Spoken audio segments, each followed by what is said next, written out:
Salut, j'espère que c'est la pleine forme chez toi. Bienvenue dans cette nouvelle vidéo dans laquelle je m'en vais répondre à cette question. Alphonse, tu parles de plus en plus de l'investissement boursier et cela m'intéresse. Par où commencer? Dans cette vidéo, je m'en vais répondre à cette question.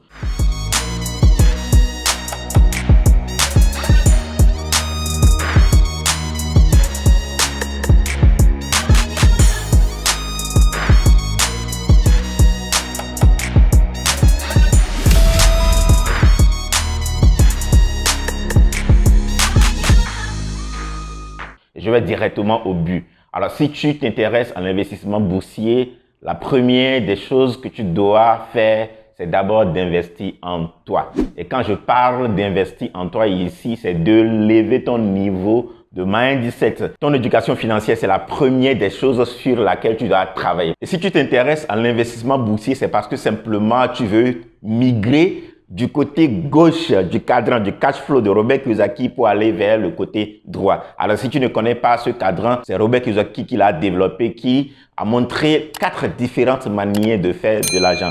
En haut du cadran, du côté gauche, on va trouver ce qu'on appelle les employés qui troquent leur temps contre de l'argent. Et en bas, on va voir ce qu'on appelle les indépendants. Même si tu travailles en tant que consultant indépendant, à partir du moment où les contrats que tu as, les opportunités que tu as dépendent d'une entreprise qui ne t'appartient pas, si on le veuille ou pas, tu continues de troquer ton temps contre de l'argent. Robert Kiyosaki dit qu'on peut migrer de ce côté gauche du cadran pour aller vers la droite et complètement en bas où se trouvent les investisseurs, parce que du côté droit du cadran, nous allons voir ce qu'on appelle des entrepreneurs. Voilà, un entrepreneur ici, ce n'est pas un seul entrepreneur, c'est quelqu'un qui a mis en place un système, un grand système, de sorte que même quand il n'est pas là, il y a des milliers, des centaines de personnes qui travaillent pour lui. Même s'il n'est pas là, voilà, 24 heures sur 24 ou du moins, pendant que lui-même, il s'occupe à d'autres choses, il y a des gens qui continuent à travailler pour lui. C'est ceux-là qu'ils appellent entrepreneurs. Il a dit, de toutes les façons, tu as la possibilité à partir du moment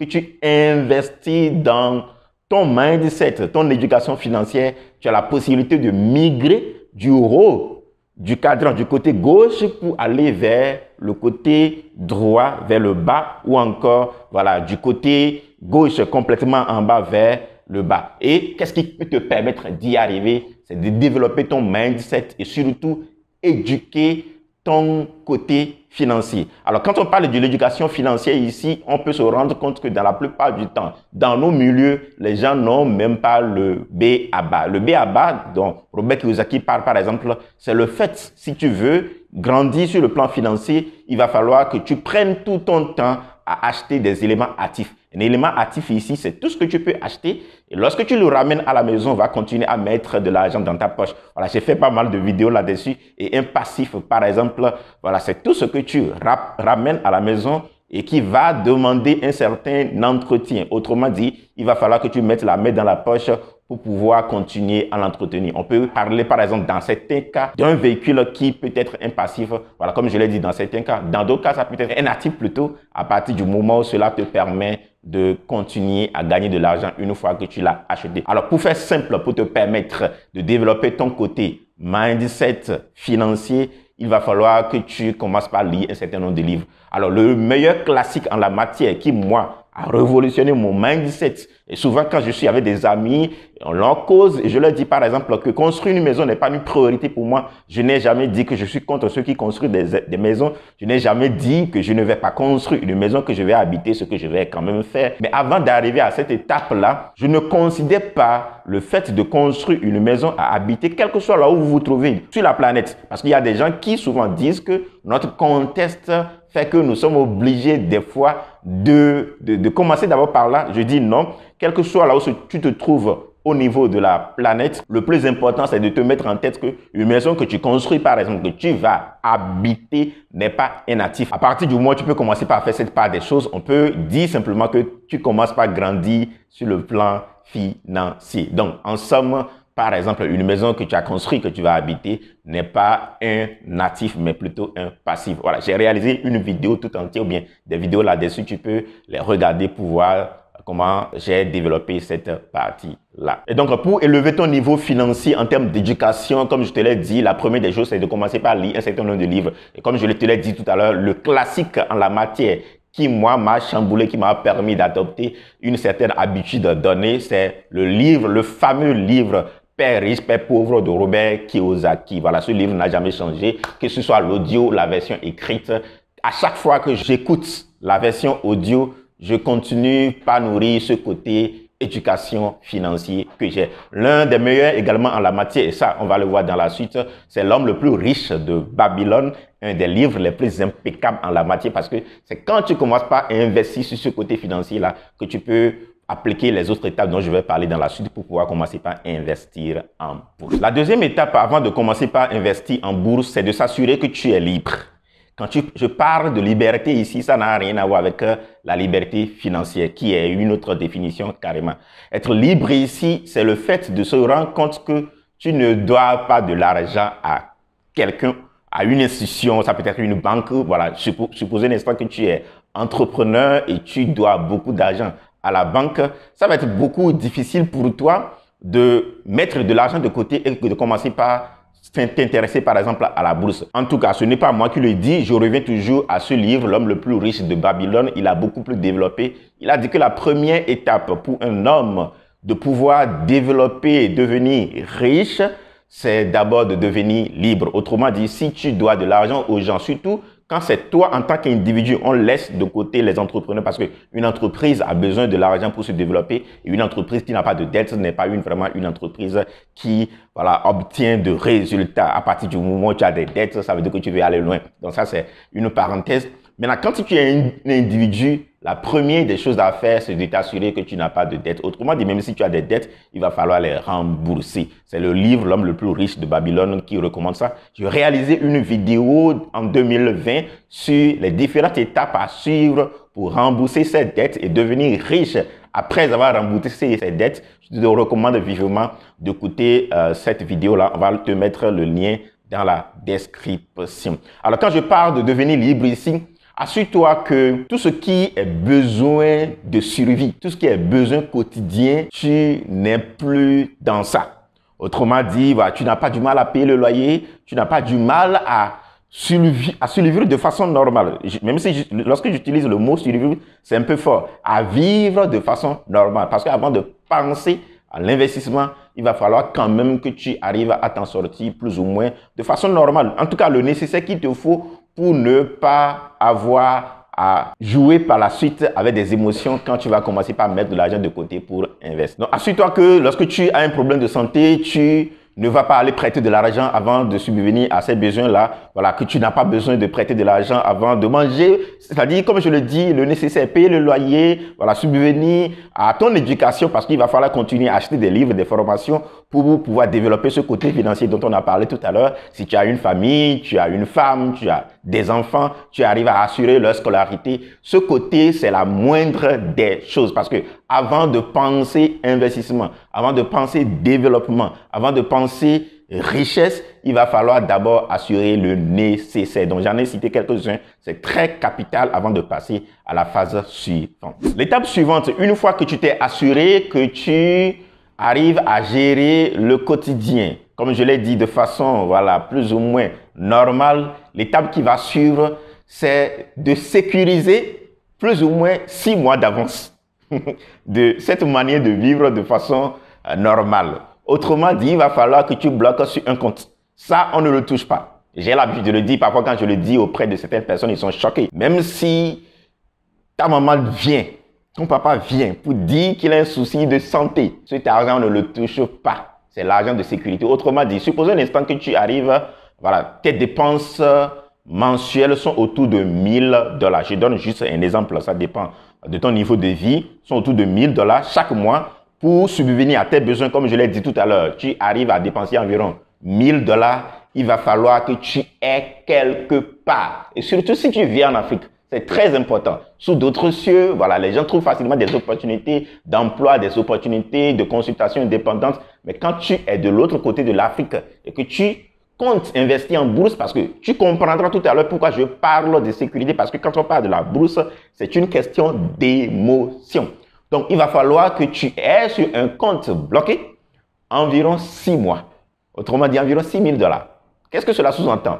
De sorte que, voilà, l'emploi que tu as actuellement, que ce soit un emploi, que ce soit une opportunité, puisque rien n'est linéaire sur cette terre. Comme le dit Jim Rohn, la vie n'est pas linéaire. La vie, ce sont des saisons. Autrement dit, ce n'est pas parce qu'aujourd'hui tu es dans l'abondance que tu vas penser que cela va durer comme ça éternellement. Voilà pourquoi il faut développer ce côté mindset d'éducation financière. Moi, il m'est déjà arrivé de perdre de l'argent plusieurs fois, de revenir complètement à zéro. Voilà pourquoi je sais que l'argent a des lois.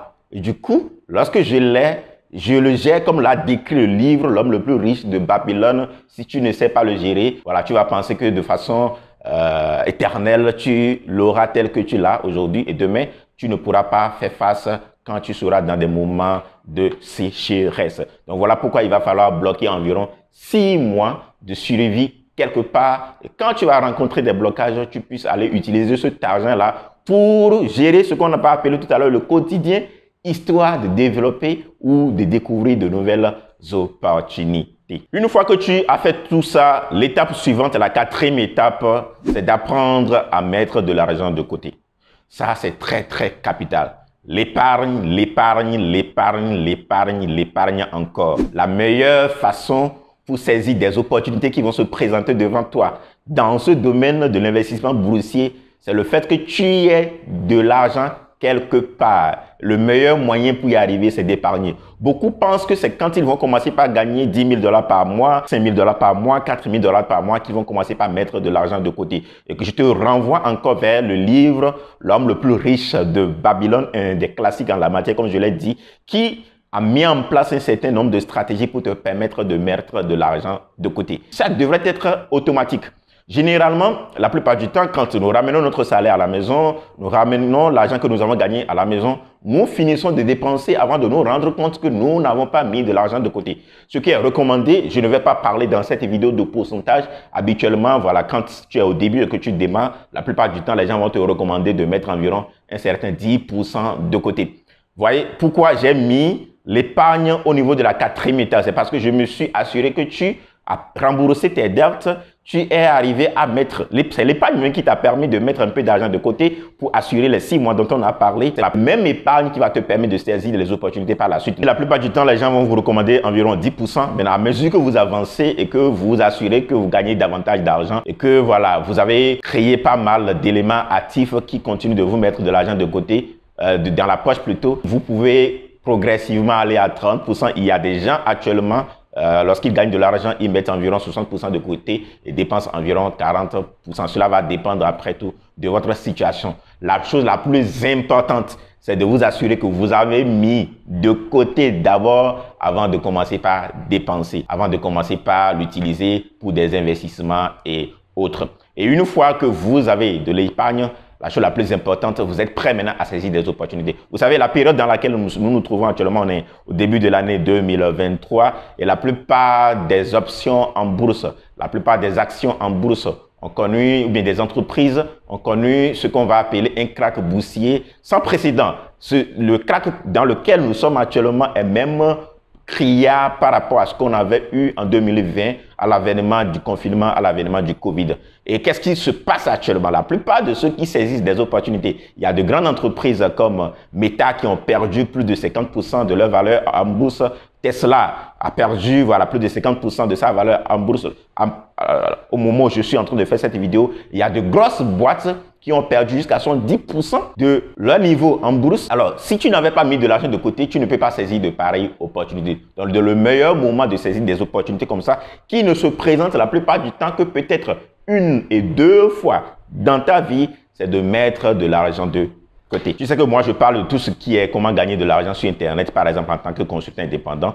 Ce que je recommande vivement souvent à la plupart de mes étudiants, lorsqu'ils sont, par exemple, sur la plateforme Upwork, c'est de relier au moins 2 moyens de paiement. Lorsque l'argent vient chaque vendredi ou chaque mercredi, avant que tu n'envoies une partie de cet argent sur le compte qui est en réalité utilisé pour tes dépenses, coupe environ 10%, 20%, 30% que tu envoies sur le deuxième compte que tu vas appeler un compte voilà, d'investissement pour saisir les opportunités quand elles vont se présenter à toi. Donc ça, c'est juste une astuce que je donne souvent à la plupart de mes étudiants que je suis lorsqu'il est question de gagner de l'argent sur Internet en tant que consultant indépendant. Et voilà, nous avons investi dans notre éducation financière, nous avons sécurisé plus ou moins 6 mois d'avance pour notre futur. Nous nous sommes assurés que le quotidien, nous arrivons à le gérer et par la suite, nous avons mis un peu d'argent de côté. L'étape à suivre, c'est de passer à l'action. Et quand je parle de passer à l'action ici, il va falloir choisir une stratégie d'investissement. J'ai déjà réalisé des vidéos en la matière. Comme j'ai l'habitude de le dire, à la base, moi, je ne m'intéresse pas à tout ce qui est spéculation. Voilà pourquoi au début, je ne m'intéressais pas à tout ce qui est crypto-monnaie. Voilà, ce n'est que l'année passée que j'ai acheté un peu de Bitcoin. Lorsqu'il y a eu ce crack du Bitcoin là, je me suis quand même positionné un temps soit peu, voilà, avec ne serait-ce que peut-être 1%, voire 2%, voire 3% de tout mon patrimoine, parce que la plupart de mes patrimoines sont en immobilier, par la suite une bonne partie dans mes business en ligne. Le troisième élément, c'est l'investissement boursier que j'ai commencé en 2021. Et voilà, j'ai mis un tout petit peu en crypto-monnaie parce que à la base, je n'aimais pas tout ce qui est spéculation. Je ne suis pas dans cette école de devenir riche rapidement. Voilà pourquoi l'option que moi j'ai choisie lorsqu'il est question d'investir en bourse va être l'option des Warren Buffett, qui est une option long terme. Autrement dit, je ne vais acheter que des actions qui sont susceptibles de me reverser des dividendes, lesquels dividendes je vais réutiliser pour acheter de nouvelles actions, de sorte qu'à un moment donné, je vais subir, mes actions vont subir ce qu'on va appeler l'effet boule de neige. Autrement dit, les enfants des enfants de mon argent travaillent pour moi. C'est tout ce que Robert Kiyosaki résume dans l'intelligence des affaires. Et quand vous commencez par vous intéresser à ça, lorsque vous êtes sur le point d'acheter quelque chose, vous vous posez toujours cette question. Est-ce que c'est un élément passif ou un élément actif? Quelle que soit la quantité d'argent que vous gagnez aujourd'hui, assurez-vous que rien n'est linéaire. Voilà pourquoi, si vous vous intéressez à tout ce qui est investissement boursier, comme je l'ai dit plus haut, commencez par acheter beaucoup plus des éléments actifs.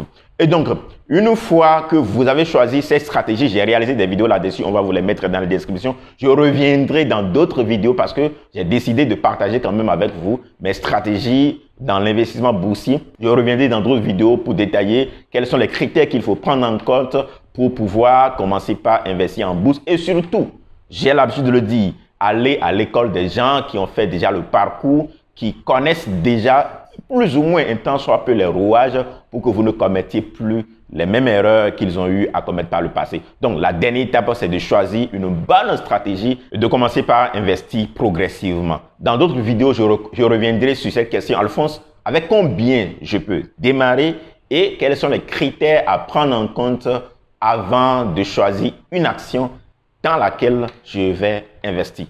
Et voilà, nous sommes à la fin de cette vidéo. J'espère qu'elle t'a parlé. Si tel est le cas, n'hésite pas à la liker, à surtout t'abonner à la chaîne.